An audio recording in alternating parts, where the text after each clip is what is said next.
House Republicans are outlining their priorities for military spending, and Germany releases its first ever national security strategy. All that and more today, June 15th, 2023.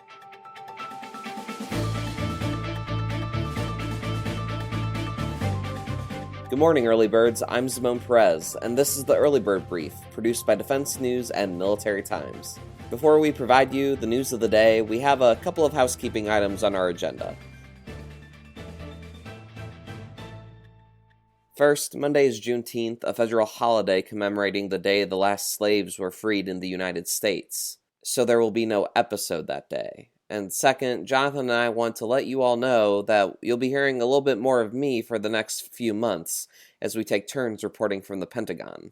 Now, back to the show. First up, House Republicans unveiled their Defense and Veterans Affairs budget bills yesterday. It includes a potential military pay overhaul and also takes aim at several policies Republicans have criticized.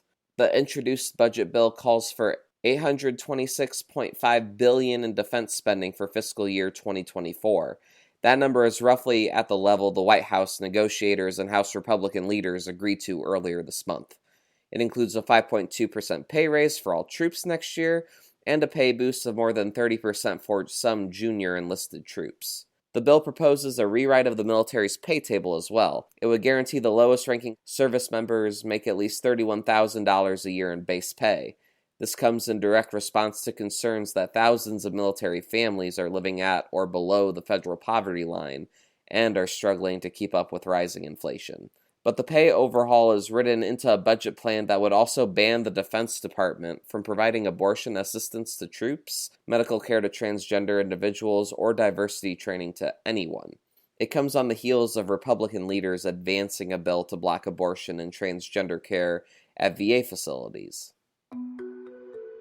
Here's why it matters.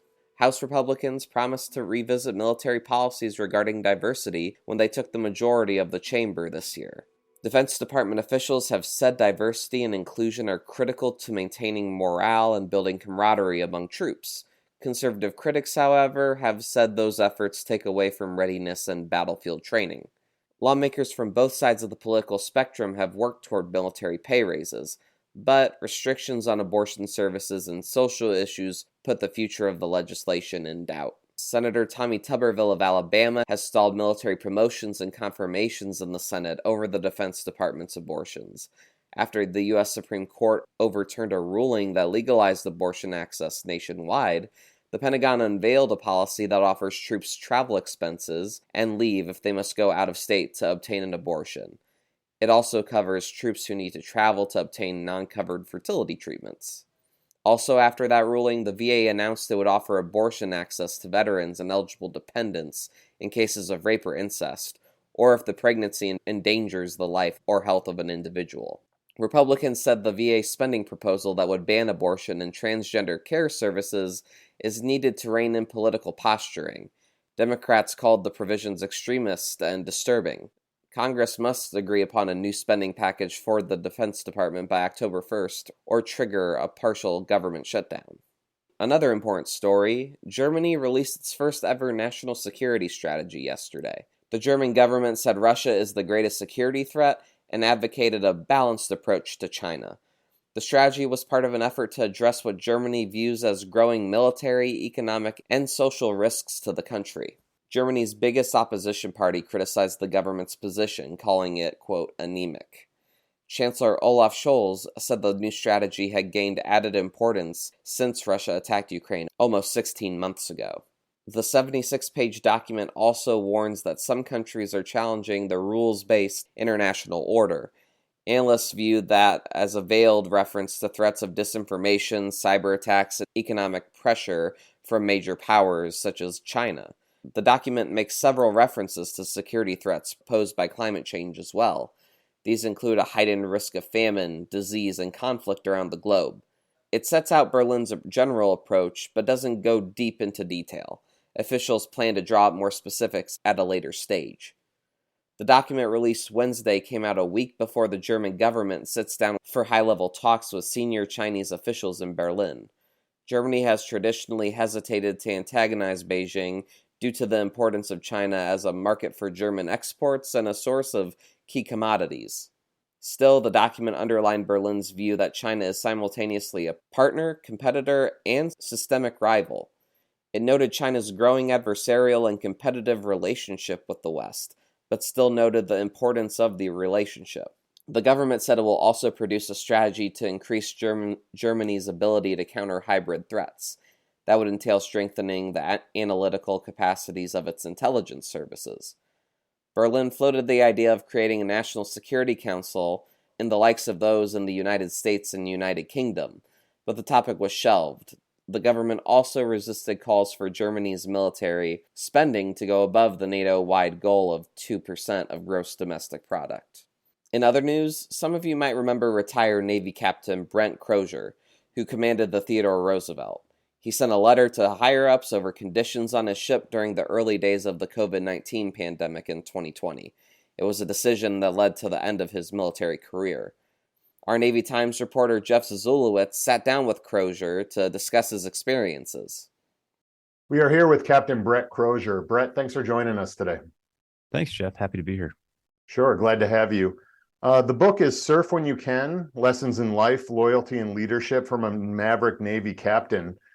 Brett, why don't we start out? Why don't you tell us a bit about why you decided to write this book? No, thanks, Jeff.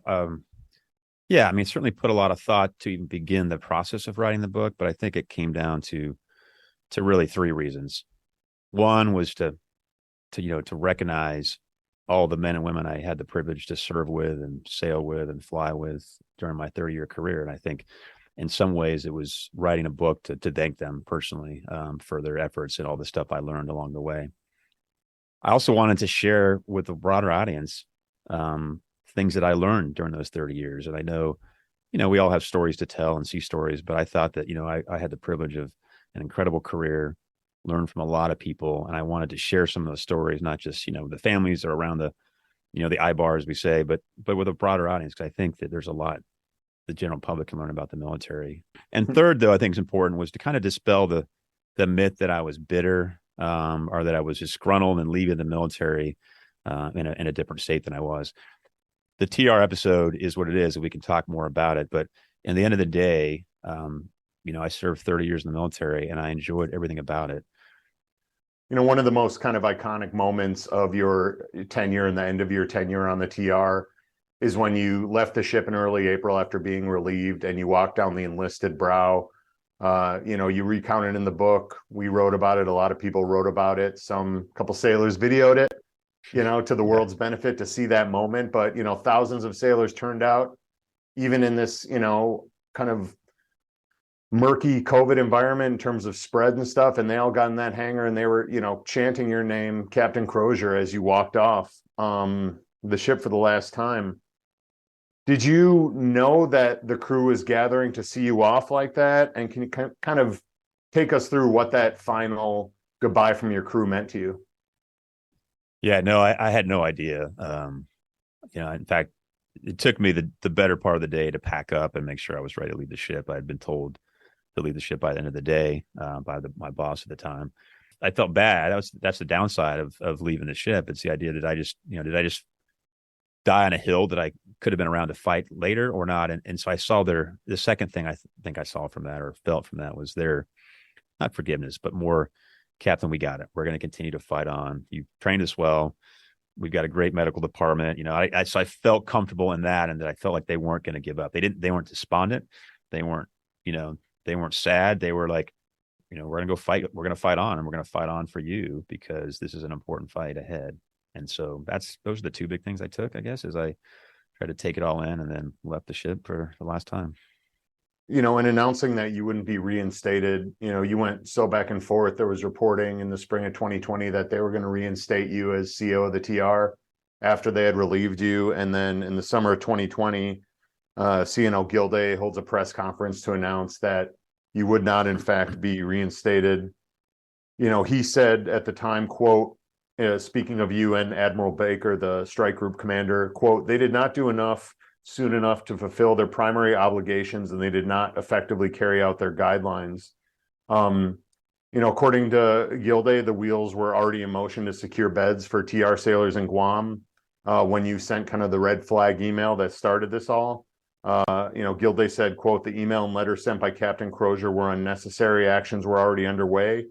I mean, do you agree with those contentions? Do you disagree? What do you say, to those claims? Yeah, I guess I fundamentally disagree. I certainly think there was a lot of things in motion. There were a lot of courses of action being discussed, and do we move all the sailors to another base? Do we move them to fly them somewhere like Japan where we can get accommodations? And certainly the hotel rooms, which is what we ultimately used, were on the table. So I think the right way to say that was there was a lot of things in motion. There were a lot of wheels turning and a lot of plans. But I think those deliberations and the planning efforts had reached a point where, we were watching the positive cases grow exponentially. And so I think some of the criticism that we are holding out for this perfect solution is not accurate. With a 2 months hindsight, certainly the things we could have done quicker. Yeah. But I think we were learning as we went, and we were erring on the side of caution in all cases. And we were trying to get folks off the ship as quickly as we could. Captain Crozier, thanks so much for joining us today. We really appreciate it. Yeah, thanks, Jeff. I appreciate the chance to chat with you. Thanks, Jeff. If you want to watch the full thing, go to defensenews.com to watch the video interview. And for more conversations like that, please like and follow us wherever you get your podcasts.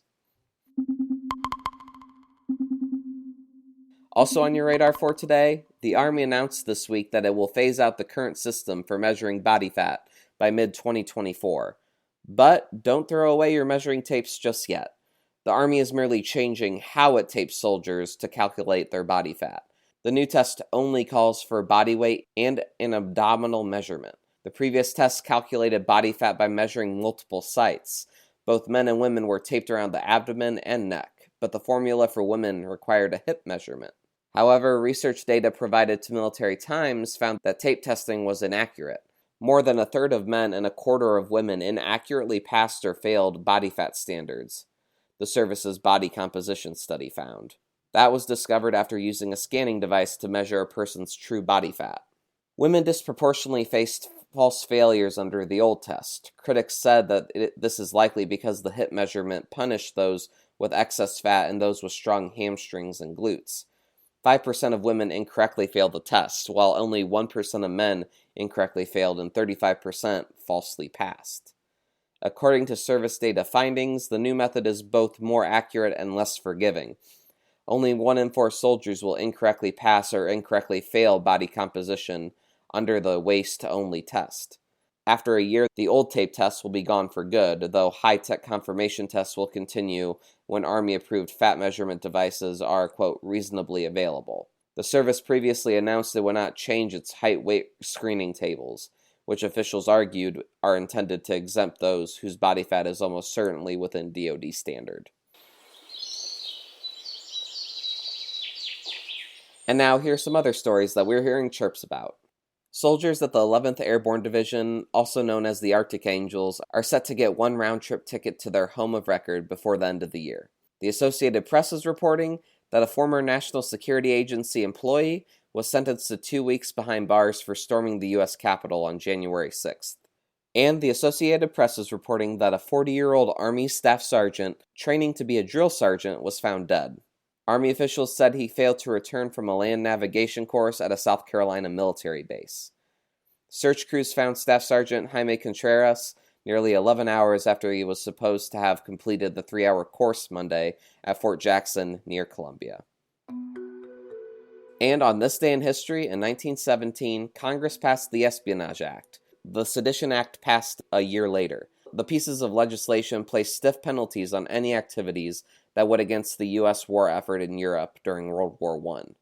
That included speaking out against the war, hindering the production of weapons and supplies, or the most notable one, providing information to a foreign government. Both pieces of legislation were aimed at socialists, pacifists, and other anti-war activists angered by U.S. involvement in World War I.